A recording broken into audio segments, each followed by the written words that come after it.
Question number 7. A company has prepared the following budget for the forthcoming year. Sales 20 lakh, costs में we have direct material 3.6, direct labor 6.4, factory overheads variable 2.2, fixed 2.6, admin overheads, sales commission, fixed selling overheads. Finally, we have a profit of 2 lakhs. The policy of the company in fixing selling price is to charge all overheads other than the prime cost on the basis of percentage of direct wages and to add a markup of 1/9 of total cost to profit. Company की policy है सारे cost को, सारे overheads को वो as a percentage of direct wages charge करते हैं, मतलब एब्जॉर्ब करते हैं. They absorb all the overheads on the basis of direct wages and they add a profit markup of 1/9 to cost. While the company is confident of achieving the budget drawn up as above, a new customer approached the company directly for execution of a special order for which material and labor cost are estimated respectively as 36,000 and 64,000.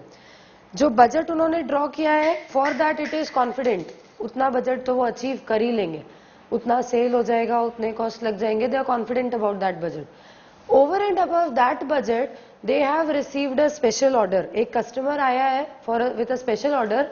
उस special order का हमें material और labour cost दिया हुआ है.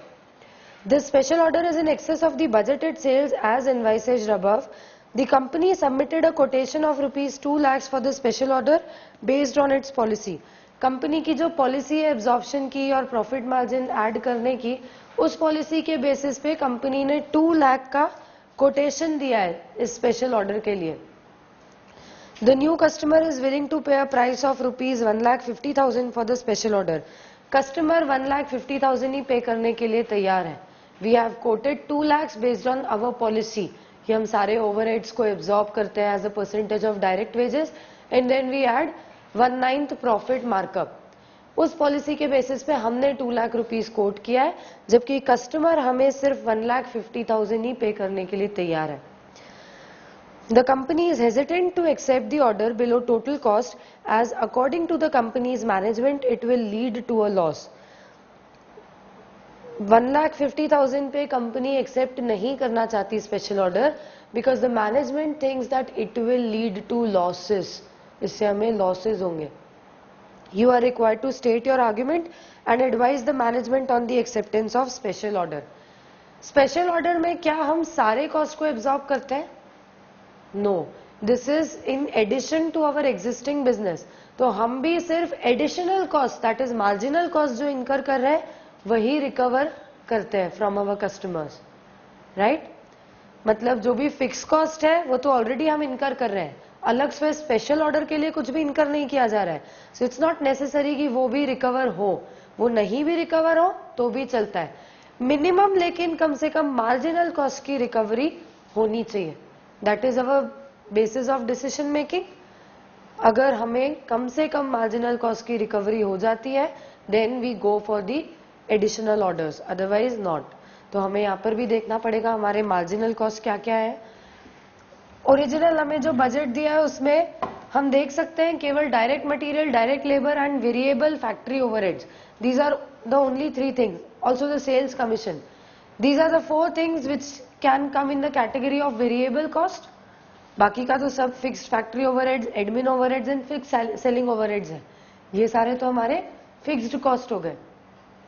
Sales commission के बारे में कुछ भी नहीं बोला है तो हम अज्यूम कर सकते हैं क्योंकि स्पेशल ऑर्डर है तो शायद कोई सेल्स कमीशन नहीं होगा. डायरेक्टली कस्टमर हमारे पास आया है, कोई मीडिएटर इन्वॉल्व्ड नहीं है, तो हो सकता है कोई सेल्स कमीशन ना हो.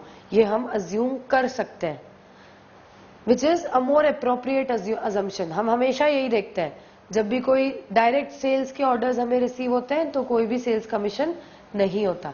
इसका मतलब ये जो पर्टिकुलर स्पेशल ऑर्डर है उसमें सिर्फ 3 तरह के एक्स्ट्रा कॉस्ट लगने वाले हैं, material, wages and variable factory overhead. बाकी तो सब कुछ जो ऑलरेडी लग रहा है उतना ही है. तो हमें भी सिर्फ इन 3 ही कॉस्ट की रिकवरी पे ध्यान देना है. So the minimum quotation which we can provide should be material cost लग रहा है for the special order 36,000. Labor we are incurring 64,000. Variable factory overheads, variable factory overheads अलग से हमें कुछ नहीं बताया है, लेकिन हमें ये बोला है कि ये हम डायरेक्ट वेजेस के ऊपर चार्ज करते हैं. Variable factory overheads are related to direct wages, they are charge as a percentage of direct wages.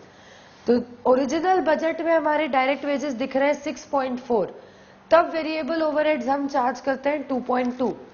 When the labor is or the wages are 6,40,000, we charge variable overhead as 2,20,000. तो जब हमारे wages 64,000 है, हमारे variable factory overheads हो जाएंगे 22,000 proportionate. जैसे wages के साथ में, क्योंकि ये लिंक्ड अप है, तो जब वेजेस कम हुए ये भी कम हो जाएंगे. ओके, इसके अलावा और कोई भी एडिशनल कॉस्ट नहीं लग रहा है. We'll have to write a note for direct order.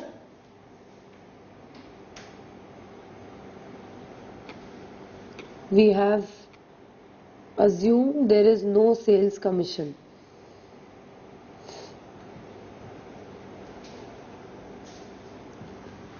सिर्फ इतना, that is 1,22,000 will be our marginal cost or additional cost of special order. मतलब यही हमारा मिनिमम कोटेशन होना चाहिए. इससे ज्यादा कस्टमर अगर कुछ भी पे करने को तैयार है तो हमें एक्सेप्ट कर लेना चाहिए.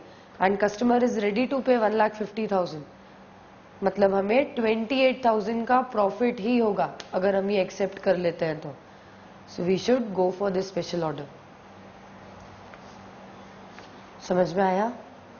लिख लीजिए and then read the next question.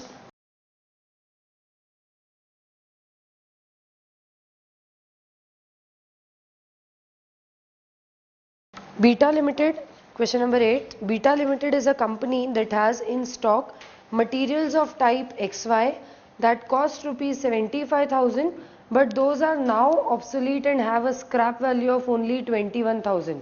हमारे स्टॉक में एक मटेरियल पड़ा है, मटेरियल XY, जिसका वैसे तो हमने खरीदा था उसे 75,000 में, लेकिन अभी ऑब्सोलीट हो चुका है, आउटडेटेड हो चुका है. Now it has a scrap value of 21,000. आप चाहो तो अभी इसको 21,000 में you can sell it off. Other than selling the material for scrap, there are only 2 alternative uses for them. So we have 2 alternative uses for this kind of material. Alternative 1, converting the obsolete materials into a specialized product which would require the following additional work and materials. इस obsolete material से आप एक specialised product बना सकते हो. उस product को बनाने में what all things you will have to do is, material A के you will need 600 units, for material B you will need 1000 units. Direct labour में 5,000 hours of unskilled, 5,000 hours of semi skilled and 5,000 of highly skilled labour hours you will need. Extra selling expenses you will have to incur 27,000 and extra advertisement 18,000. The conversion would produce 900 units of sellable product and these could be sold for rupees 300 per unit. This conversion of the obsolete material, it would give you 900 units of this specialized product and the selling price will be 300 rupees per unit. Material A is already in stock and is widely used within the firm. Material A हम already खरीद चुके हैं और form में इसका बहुत ज्यादा use होता है. It's widely used. Although present stocks together with orders already planned will be sufficient to facilitate normal activity and extra material used by adopting this alternative will necessitate such materials being replaced immediately. बोला है material A बहुत ज्यादा use होता है form में. Right now हम already खरीद चुके हैं material which is in stock, हमारे स्टॉक में है जो नॉर्मल एक्टिविटीज तक के लिए ठीक है. इतना मटेरियल हमारे पास ऑलरेडी स्टॉक में है कि हम उससे अपनी नॉर्मल एक्टिविटीज रन कर सकते हैं. लेकिन अगर हम ये वाला ऑल्टरनेटिव सिलेक्ट कर रहे हैं which is over and above our normal activity, अगर अभी हम ये सिलेक्ट करते हैं, इन दैट केस हमें तुरंत इस मटेरियल को रिप्लेस करना पड़ेगा क्योंकि कुछ पार्ट ऑफ मटेरियल इधर यूज हो जाएगा इस कन्वर्जन में, तो फिर हमें दोबारा से नया मटेरियल खरीद के अपना स्टॉक रिफिल करना पड़ेगा, इस मटेरियल को रिप्लेस करना पड़ेगा. Then material B is also in stock but it is unlikely that any additional supplies can be obtained from for some considerable time because of an industrial dispute. Material B भी हमारे पास stock में पड़ा है और बोला है material B का अभी अगर हम खरीदने जाए तो फिलहाल for the time being it is not available in the market for some reason, अभी हमें ये नहीं मिल पाएगा. At the present time, material B is normally used in the production of product Z, which sells at rupees 390 per unit and incurs total variable cost excluding material B of rupees 210 per unit. अभी बोला है material B जो वैसे तो हमारे पास stock में है, लेकिन अगर खरीदने जाए फिलहाल नहीं मिल पाएगा, we'll have to wait. ये मटेरियल हम एक प्रोडक्ट में यूज करते हैं, प्रोडक्ट Z, उसका हमें सेलिंग प्राइस दिया, उसका वेरिएबल कॉस्ट दिया. अगर आप ये मटेरियल कन्वर्जन में यूज कर रहे हो, इन दैट केस आप उतने अमाउंट से प्रोडक्ट Z कम बना पाओगे, उतनी क्वांटिटी आपकी Z की कम बनेगी, क्योंकि आपके पास एक लिमिटेड स्टॉक है, नया अभी आप एक्वायर नहीं कर सकते. तो लिमिटेड स्टॉक को अगर आपने कन्वर्जन में यूज कर लिया तो आप प्रोडक्ट Z का प्रोडक्शन कम कर पाओगे. इसका मतलब उससे मिलने वाला कंट्रीब्यूशन अब आपको नहीं मिलेगा. So for converting these materials into the specialized product, you will have to forego the contribution which was receivable from product Z. वो आपका opportunity cost हो जाएगा. आया समझ में? The details of material A and B are as follows. Material A B दोनों का हमें एक्विजिशन कॉस्ट दिया है, तो दोनों ही मटीरियल हमारे स्टॉक में है. मतलब ये जो हमने खरीदा था पास्ट में वो वाला कॉस्ट है, it is a sunk cost, ये ऑलरेडी हम इनकर कर चुके हैं. अब इसका कोई फायदा नहीं है, किसी तरह का कोई रेलेवेंस नहीं है.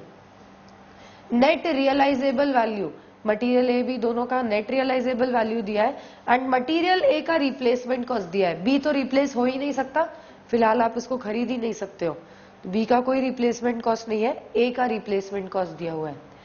फॉर मटेरियल ए हमने देखा मटेरियल ए वाइडली यूज होता है. इसका मतलब अगर आप इसको अभी इस ऑल्टरनेटिव में यूज कर रहे हो, तुरंत आपको जहां दूसरा प्लान्ड था यूज, उसके लिए आपको नया खरीद के लाना पड़ेगा, आपको रिप्लेस करना पड़ेगा. मतलब कन्वर्जन करने की वजह से you will have to incur the replacement cost for material A. Conversion नहीं करते तो कोई कॉस्ट नहीं लगता, जो इनकर कर चुके पास में बस उतना ही लगता, फिलहाल कोई कॉस्ट नहीं लगता. कन्वर्जन करोगे तो आपको मटेरियल ए को रिप्लेस करना पड़ेगा, तो रिप्लेसमेंट कॉस्ट एक्स्ट्रा लगेगा. So that is the relevant cost for material A. Whereas for material B replace तो नहीं हो सकता, लेकिन वो एक प्रोडक्ट में यूज हो रहा है, उस प्रोडक्ट को हम बेच सकते थे, उससे कुछ कंट्रीब्यूशन हम अर्न कर सकते थे. Now we are forgoing that contribution. वो कंट्रीब्यूशन जो हम फॉरगो कर रहे हैं वो हमारा अपॉर्चुनिटी कॉस्ट हो जाएगा. So for material be the relevant cost will be opportunity cost. ये क्लियर है? Next, alternative 2, adapting the obsolete materials for use as a substitute for sub assembly that is regularly used within the firm. अभी बोला गया है हम ये जो obsolete material है इसको कन्वर्ट करने की जगह, किसी दूसरे प्रोडक्ट में कन्वर्ट करने की जगह, इसको अगर सब असेंबली में कन्वर्ट किया जाए. सब असेंबली में कन्वर्ट करना मतलब सब assembly is again an input. सब असेंबली यूज करके हम कोई दूसरा प्रोडक्ट बनाते थे. ऑल्टरनेटिव 1 में हम एक फाइनल प्रोडक्ट में इसको कन्वर्ट कर रहे हैं जिसे हम बेच सकते हैं. यहाँ पर हम सब असेंबली में कन्वर्ट करेंगे जिसको हम कंज्यूम करेंगे, उससे हम कोई दूसरा और प्रोडक्ट बनाएंगे. Details of the extra work and material required are as follows. Material C लगेगा हमें इस कन्वर्जन में 1000 यूनिट्स. डायरेक्ट लेबर लगेगा 4000 as unskilled, 1000 semi skilled and 4000 highly skilled. 1200 units of the sub-assembly are regularly used per quarter at a cost of rupees 900 per unit. अभी तक भी हम ये सब असेंबली यूज करते आ रहे हैं अपने प्रोडक्शन में. इसके 1200 यूनिट्स एक क्वार्टर में यूज हो जाते हैं and till now we must be buying this sub assembly. अभी तक हम इसको खरीद रहे होंगे, तो खरीदते हैं हम इसको 900 रुपीज पर यूनिट पे. The adaptation of material XY would reduce the quantity of the sub-assembly purchased from outside the firm to 900 units for the next quarter only. आपके पास लिमिटेड ऑब्सोलीट मटेरियल है, आप उसको कन्वर्ट करोगे तो limited सब assembly बनेगी. तो बोला गया है जो 1200 यूनिट्स आप पहले खरीदते थे, अगर आप कन्वर्जन करते हो तो 1200 की जगह नेक्स्ट क्वार्टर में आपको सिर्फ 900 यूनिट्स ही खरीदने पड़ेंगे। 300 यूनिट्स तक की आपकी सेविंग हो जाएगी। 300 यूनिट्स ऑफ सब असेंबली आपको परचेज नहीं करना पड़ेगा। However, since the volume purchase would be reduced, some discount would be lost and the price of those purchased from outside would increase to 1050 per unit for that quarter. क्योंकि हम 1200 खरीदने की जगह अब सिर्फ 900 खरीद रहे हैं, तो बोला गया है सिर्फ 900 खरीदने की वजह से आपको कुछ डिस्काउंट जो पहले मिल रहे थे वो अब नहीं मिलेंगे। बिकॉज ऑफ दोज लॉसेज, जो डिस्काउंट हमें अब नहीं मिलेंगे, now our purchase price of this sub assembly will increase to 1050. तो पहले हम 1200 सब असेंबलीज 900 रुपीज पे खरीदते थे, अब 900 खरीदेंगे at 1050 rupees. Material C is not available externally, though 1000 units required would be produced as extra production. Material C बाहर कहीं नहीं मिलता, it's not available in the market. 1000 units जिसकी हमें जरूरत है इस कन्वर्जन के लिए, उसे हमें खुद प्रोड्यूस करना पड़ेगा, हम उसे खुद प्रोड्यूस कर सकते हैं।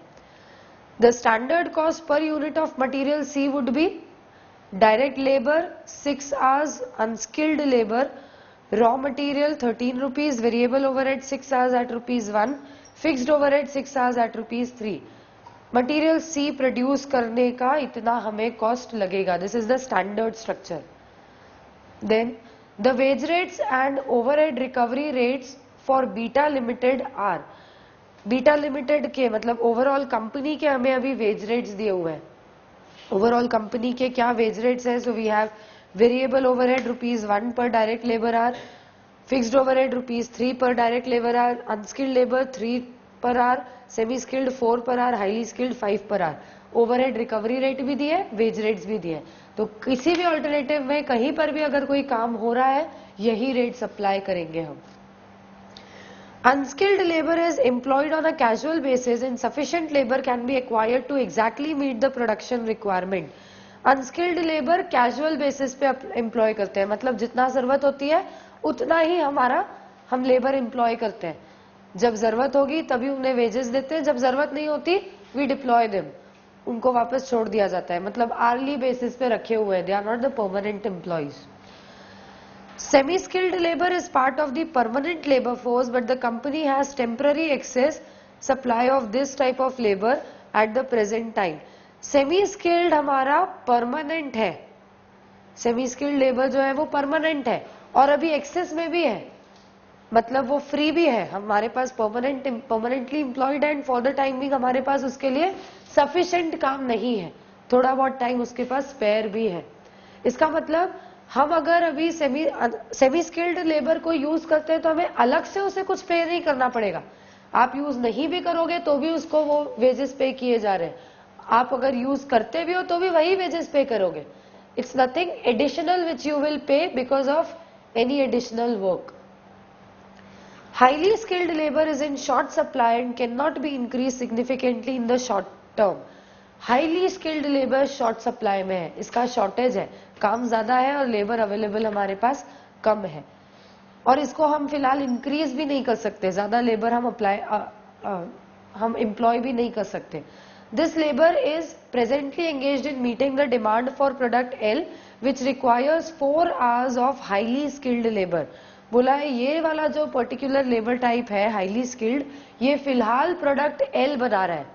Right now it is producing product L जिसमें 4 घंटे लगते हैं हाईली स्किल्ड लेबर के। The contribution from sale of L is rupees, it will be 24, missing figure है वो, this is 24 per unit. L बनाने से हमें 24 रुपीज का कॉन्ट्रीब्यूशन मिलता है एक यूनिट ऑफ एल बनाने में, और बोला है ये highly skilled labour short supply में। इसका मतलब अगर आप हाईली स्किल्ड लेबर किसी और में ले रहे हो तो आप ये वाला कंट्रीब्यूशन जो प्रोडक्ट एल से मिल रहा है वो फोरगो करोगे।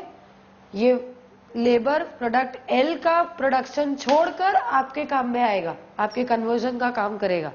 तो प्रोडक्ट एल से जो कंट्रीब्यूशन आपको मिल रहा है वो छोड़कर आप ये वाला प्रोडक्ट में लेबर लगा रहे हो, you are foregoing that contribution, so that is again an opportunity cost. Given the above information, you are required to present cost information advising whether the stocks of material XY should be sold, converted into specialized production or adopted for use as a substitute for sub-assembly.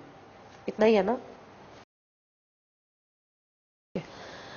हमें बताना है हमें ये material XY बेचे या alternate ए के तरफ convert करें या फिर ऑल्टरनेट जो सेकेंड ऑल्टरनेट है उसमें कन्वर्जन करें. We have these 3 possible options. इनमें से हमें सिलेक्शन करना है. सबसे पहला ऑप्शन है टू सेल द मटेरियल. आप मटेरियल बेच दो.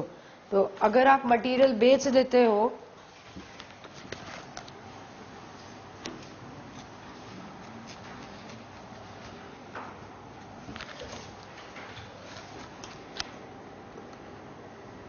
If material XY is sold तो हमें दिया हुआ है हम उससे रियलाइज करेंगे 21,000 rupees. Realisable value is given as 21,000 rupees. अब दोनों ऑल्टरनेट्स हम इवेल्युएट करेंगे, ऑल्टरनेट 1 एंड ऑल्टरनेट 2. दोनों में अगर 21,000 से ज्यादा फायदा होता है तो जिसमें ज्यादा फायदा होगा हम वो वाला ऑल्टरनेट सिलेक्ट कर लेंगे. अगर 21 से कम बेनिफिट हो रहा है तो हम बोलेंगे कि आप इससे अच्छा बेच दो मटेरियल. ओके, पहले हम कंसिडर करें alternative 1. That is we will convert this material into a specialised product. 75,000 का जो कॉस्ट दिया हुआ है वो तो हमारा संक कॉस्ट है. जो हमें दिया है 75,000 का ओरिजिनल मटेरियल एक्स का purchase price, acquisition cost, that is a sunk cost, so it is irrelevant. हम पास्ट में ही उसे इनकर कर चुके हैं, अब चेंज नहीं कर सकते. कुछ भी ऑल्टरनेटिव आप सिलेक्ट कर लो वो 75 तो वही रहेगा. Okay, so this will be irrelevant. Then alternative 1 में हमारे पास क्या क्या है उसके बाद तो बोला है मटेरियल ए का 600 यूनिट्स हमें यूज करना है. मटेरियल ए के बारे में बोला है मटेरियल ए फर्म में बहुत ज्यादा यूज होता है. अगर आप इसको कन्वर्जन में यूज करते हो तो आपको तुरंत इसको रिप्लेस करना पड़ेगा. इसका मतलब कन्वर्जन करने की वजह से आप एक्स्ट्रा रिप्लेसमेंट कॉस्ट इनकर करोगे. कन्वर्जन नहीं करते कुछ भी नहीं करना पड़ता. ऑलरेडी पास्ट में हम खरीद चुके हैं, हमारे स्टॉक में ही पड़ा हुआ है, ऑलरेडी खरीदा हुआ है तो हमें अब कुछ भी नहीं करना पड़ता, हम यूज कर लेते हैं. पर क्योंकि कन्वर्जन कर रहे हैं तो जो स्टॉक में पड़ा है वो वेस्ट हो गया, वो इधर यूज हो गया, सॉरी वेस्ट नहीं हुआ, वो इधर यूज हो गया तो हमें दूसरे काम के लिए उसे रिप्लेस करना पड़ेगा. मतलब हमें अब एडिशनल रिप्लेसमेंट कॉस्ट इनकर करना पड़ेगा. So for us the relevant cost of material A will be the replacement cost. कितना होगा 90 is per unit and we will need 600 units, that is 54,000. ये हमारा कॉस्ट लग रहा है. देन मटेरियल बी के बारे में बोला है ये भी स्टॉक में है और ये तो अभी अवेलेबल भी नहीं है, आप इसको रिप्लेस भी नहीं कर सकते, कहीं और से खरीद भी नहीं सकते. अगर आपको कन्वर्जन में यूज करना है तो ऑलरेडी जो प्रोडक्ट जेड ये बना रहा था वो अब ये नहीं बनाएगा. अगर आपको इसको कन्वर्जन में यूज करना है तो प्रोडक्ट जेड अब नहीं बन पाएगा. प्रोडक्ट जेड से मिलने वाला कंट्रीब्यूशन इसका मतलब हम फोरगो करेंगे. अगेन ये मटेरियल ऑलरेडी खरीदा हुआ है, मटेरियल हम खरीद चुके हैं तो इसका भी एक्विजिशन कॉस्ट हमारे लिए रेलेवेंट नहीं है. अगर हम इसको प्रोडक्ट जेड में यूज करते तो हम 390 रुपीज अर्न करते और 390 रुपीज अर्न करने के लिए हम वेरिएबल कॉस्ट इनकर करते 210. मटेरियल भी तो ऑलरेडी खरीद चुके हैं, उस पे अब हम अलग से कोई कॉस्ट इनकर नहीं करते. अगर कन्वर्जन नहीं होता तो ये मटेरियल प्रोडक्ट जेड में यूज होता. प्रोडक्ट जेड आप बेचते 390 रुपीज का. प्रोडक्ट जेड कैसे बनता, तो मटेरियल भी तो स्टॉक में है वो यूज कर लेते और 210 रुपीज इनकर करते और फिर फाइनली 390 में बेच देते. इसका मतलब आने वाले टाइम में फ्यूचर में हमें 390 रुपीज का इनफ्लो होता, 210 रुपीज का आउटफ्लो होता. मटेरियल बी का कॉस्ट इररेलेवेंट है हमारे लिए. ऑलरेडी पास्ट में इनकर किया जा चुका है, वो स्टॉक में है हमारे पास, अब अलग से हमें इनकर नहीं करना है। इसका मतलब अगर अब हम डिसाइड करें कि प्रोडक्ट Z बनाना है तो 390 का इनफ्लो होगा, 210 का आउटफ्लो होगा। हम अगर डिसाइड करें ऑल्टरनेटिव 1 पे जाने का, कन्वर्जन करने का, इन दैट केस हम ये इनफ्लो और आउटफ्लो नहीं हमें हो रहा है, अब हम इसको फोरगो कर रहे हैं। इसका जो नेट कंट्रीब्यूशन मिलेगा 390 minus 210, that net contribution we are foregoing, वो अब नहीं मिल पाएगा, वही हमारा अपॉर्चुनिटी लॉस होगा, अपॉर्चुनिटी कॉस्ट होगा for using the material B. अगर मटीरियल बी इधर यूज नहीं करते तो उधर हम 180 रुपीज अर्न कर लेते हैं, क्योंकि इधर यूज कर रहे हैं तो अब हमें ये अपॉर्चुनिटी कॉस्ट होगा। So for material B we will have opportunity cost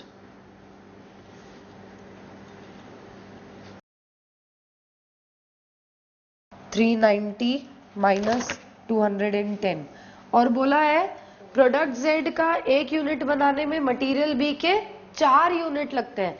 इसका मतलब ये जो कंट्रीब्यूशन हम अर्न कर रहे हैं this is related to 4 units of material B.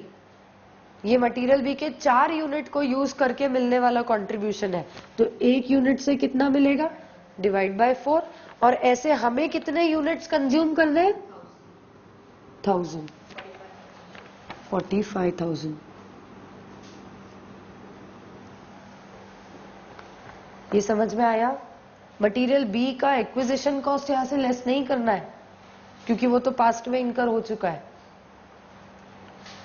Next, इसके बाद हमें बोला है हमें लेबर लग रहा है, अनस्किल्ड, सेमी स्किल्ड और हाईली स्किल्ड। लेबर के बारे में लास्ट पैराग्राफ्स में हमें डिटेल्स दी है। अनस्किल्ड लेबर के लिए बोला गया है वो कैजुअल बेसिस पे हम एम्प्लॉय करते हैं, मतलब जब काम होगा तब हमें एम्प्लॉय करना पड़ेगा। तो अगर आप कन्वर्जन कर रहे हो, अभी आप एक्स्ट्रा अनस्किल्ड लेबर को एम्प्लॉय करोगे और उसको पेमेंट करोगे, एडिशनल पे आप करोगे उसे। दैट मीन्स जो भी अनस्किल्ड लेबर को हम पेमेंट करेंगे वो हमारे लिए रेलिवेंट है।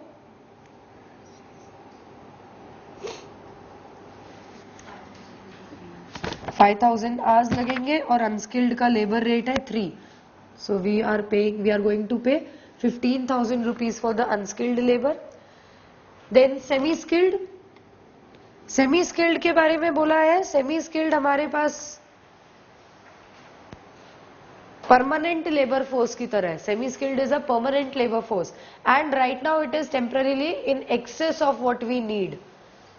तो स्पेयर कैपेसिटी है उसके पास में, हम ऑलरेडी उसके लिए पे कर ही रहे हैं, हम उससे अब फिर उसी स्पेयर कैपेसिटी में हम काम करवा रहे हैं।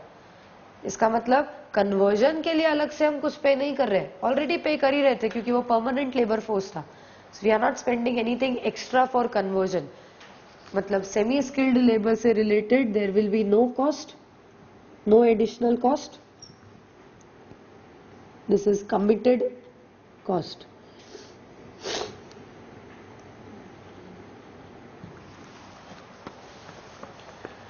नेक्स्ट,